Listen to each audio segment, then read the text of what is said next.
লাল pen দিয়ে শুধু মা কথাটি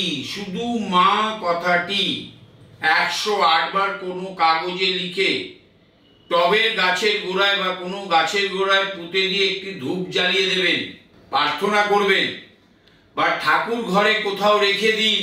আমি তো আগে বলেছিলাম আপনাদের, একটি ঘট কিনবেন, মাটির ঘট, রোজ লিখুন 108 বার করে মা কথাটা, রোজ লিখুন, লিখে ভাঁজ করে ওটি দিয়ে দিন। আর প্রত্যেক দিন অল্প একটু ধান দিন, তাতে অল্প সামান্য 2-4টে ধান 108 দিন ওখানে রাখুন।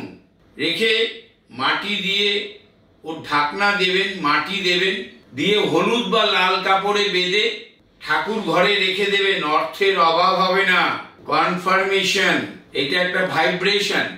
আমরা প্রার্থনা করি, প্রার্থনা কিন্তু সোজা ঈশ্বরের বাড়িতে গিয়ে পৌঁছয়। যেমন আমি বলি, সাফল্যের বাড়ি আমি চিনি, আমি সাফল্যকে ডেকে নিয়ে এসে দিই।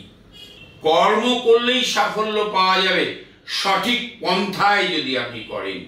সিস্টেম যেন আপনার সঠিক থাকে এবং কর্মযোগ যেন থাকে। আপনি নিজের কর্ম নিজে করুন, অন্যের কর্ম দেখার আপনার প্রয়োজনীয়তা নেই।